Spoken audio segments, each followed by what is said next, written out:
Teman-teman, kalau kita ngomongin insecure, kita tahu bahwa insecure itu berasal dari bahasa Inggris. Dan kalau kita ngeliat Oxford Dictionary, maka kita bisa nemuin sebetulnya insecure itu berasal dari secure, artinya aman, dan in artinya tidak. Jadi kalau kita gabungin, sebetulnya insecure itu adalah rasa tidak aman. Atau kalau di Oxford Dictionary disebut is not confident about yourself or your relationship with other people. Ada dua kata kunci sebetulnya yang bisa kita garis bawahi. Pertama adalah yourself, yang kedua adalah other people. Ini tentang diri kita, penerimaan terhadap diri kita, dan other people, bagaimana orang-orang melihat kita.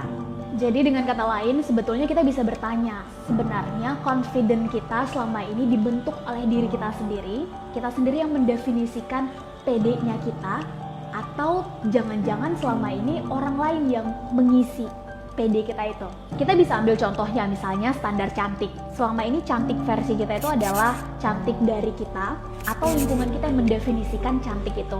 Atau mungkin standar kaya, selama ini kita ngerasa cukup terhadap diri sendiri itu berdasarkan kebutuhan kita, atau ketika orang-orang punya ekspektasi tertentu terhadap orang yang kaya atau sukses. Atau mungkin standar pintar, ketika misalnya orang-orang bicara IQ atau nilai rapot yang itu sebenarnya ditentukan oleh lingkungan, atau sebenarnya kita sendiri yang merasa paham terhadap sesuatu dan kita menganggap pemahaman kita cukup untuk kebutuhan kita dalam menjalani hidup. Dan sebetulnya ini nggak bisa dua-dua kita penuhi, teman-teman, karena ketika kita memenuhi standar confident kita dengan diri kita sendiri, maka yang lain, orang-orang mau berkata apa, lingkungan punya standarnya masing-masing, hanya menjadi pembanding.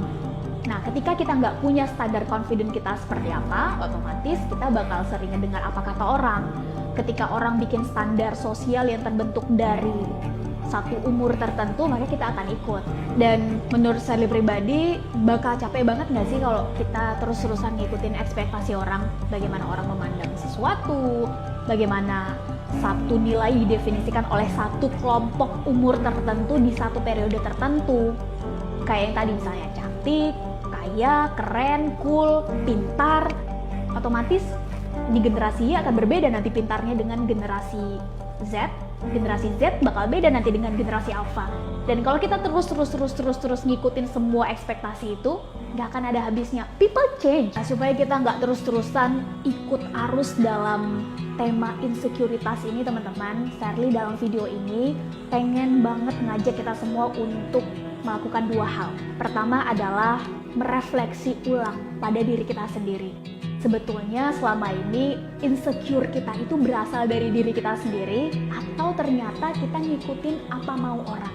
Kita ngikutin standar sosial, kita ngikutin ekspektasi orang terhadap kita. Kita terus berusaha untuk memenuhi pandangan sosial tentang satu hal, tentang satu nilai tertentu.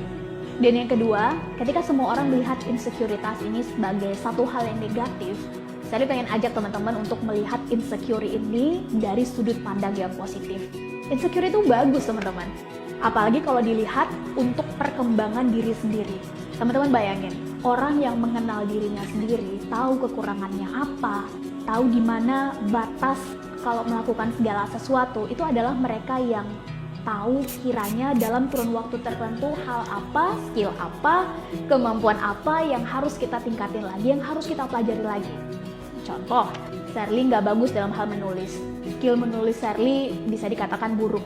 Dan dalam kurun waktu 5 tahun, Sherly akan matokin target, Sherly akan belajar bagaimana menulis secara akademik, menulis secara non-fiksi maupun fiksi. Dan otomatis ini akan memacu diri Sherly sendiri untuk terus belajar, terus ningkatin. Teman-teman bayangin, kalau kita nggak tahu kekurangan kita apa, dari mana kita tahu hal apa yang harus kita improve, hal apa yang harus kita pelajari, bener nggak? Makanya penting banget sebetulnya bagi kita untuk dikelilingi oleh orang-orang yang mau ngasih tahu kekurangan kita, termasuk kelebihan kita. Kalau orang tua tuh sering bilangnya, mereka yang mengkritik kita bisa jadi adalah orang-orang yang sebetulnya pengen ngelihat kemajuan kita di masa depan. Tapi orang-orang yang selalu memuji kita terus tiap hari bisa jadi adalah orang yang akan membuat kita diam di tempat. Kenapa? Karena kita nggak tahu sebetulnya hal apa yang harus kita improve, hal apa yang harus kita pelajari dan kita perbaiki. Pertama adalah penerimaan. Menerima apa adanya kita. Yang masih bisa kita ubah, kita ubah. Yang nggak bisa kita ubah, yang itu adalah gift, anugerah dari Tuhan, ya kita syukuri. Contohnya misalnya Sherly, bertubuh pendek yang memang udah lahirnya begini. Orang tua Sherly berasal dari yang gearnya memang pendek, tipikal warna kulit Sherly memang seperti ini. Penerimaan terhadap diri sendiri adalah awal. Kita mulai mengenal siapa kita, kelebihan, kekurangan. Yang kedua adalah teman-teman, ayo kita fokus pada kelebihan kita aja. Setiap manusia pasti ada kelebihan, pasti ada kekurangan. Nggak mungkin manusia itu kelebihan semua yang dia punya. Kalau kelebihan semua mah, ya malaikat namanya, benar nggak? Setiap manusia ada lebih, ada kurangnya. Yang kurang kita terima, kita improve untuk hal-hal yang masih bisa kita improve. Kita fokus pada kelebihan hal apa yang menjadi kekuatan kita. Dan ini akan membuat kita menjadi lebih bersyukur dengan siapa kita sebenarnya. Bersyukur dengan apa yang kita punya, teman-teman. Mungkin selama ini kita insecure dengan kondisi keluarga kita misalnya, secara finansial. Teman-teman, ayo kita bersyukur ternyata masih ada kawan-kawan yang ketika lahir ke dunia nggak kenal dengan orang tuanya. Bahkan nggak tahu orang tuanya sekarang ada di mana, masih hidup atau enggak. Kita insecure dengan kondisi fisik kita misalnya. Sherly pendek, ada kawan-kawan dengan berat badannya, ada kawan-kawan karena jerawatnya. Tapi teman-teman, mari kita lihat, ternyata ada kawan-kawan kita yang lahir atau mungkin beranjak dewasa dengan tidak ada kondisi fisik yang sempurna. Dan yang ketiga adalah, teman-teman, ayo kita bersyukur. Bersyukur dengan apa yang kita punya sekarang. Jadi kalau kita selama ini insecure dengan kondisi fisik kita, misalnya dengan tubuh kita yang pendek, atau mungkin karena warna kulit kita, atau karena berat badan kita, atau mungkin karena yang lain-lain, ayo kita lihat ternyata ada kawan-kawan kita yang tubuhnya tidak sempurna, memiliki fisik yang bisa digunakan dengan baik. Ketika kita insecure atau merasa tidak pede dengan kondisi orang tua kita, secara finansial, secara status ekonomi dan sosial misalnya, ternyata ada loh kawan-kawan kita yang ketika lahir ke dunia nggak kenal dengan siapa orang tuanya ada di mana, masih hidup atau enggak, dan cara untuk menerima, fokus pada kelebihan, dan bersyukur terhadap diri kita sendiri, ini bisa banyak banget kita lakuin dalam kehidupan sehari-hari. Bahkan bisa mulai dari hal paling kecil dari kita bangun tidur. Mulai dari pagi hari kita melakukan setidaknya 30 menit hal yang kita suka, atau mengurangi sosial media misalnya supaya nggak membandingkan diri dengan orang lain.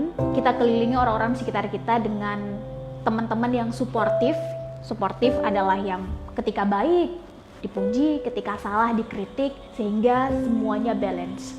Jadi gini teman-teman, waktu dan fokus kita itu terlalu terbatas kalau hanya dipakai sekedar untuk mengutuk, menyalahkan, blaming, playing victims, yang semua itu hanya sekedar membuat insekuritas kita tinggi. Lebih bagus kita habiskan masa muda kita untuk fokus pada kelebihan kita, bersyukur, memaksimalkan potensi diri, dan kita akan bisa melihat indahnya masa depan. No matter what happen, kita habiskan masa muda kita dengan terus bersyukur. Nah, itu dia tadi yang saya pikirin tentang insecure. Kalau menurut teman-teman ada hal yang bermanfaat, silahkan bagikan video ini.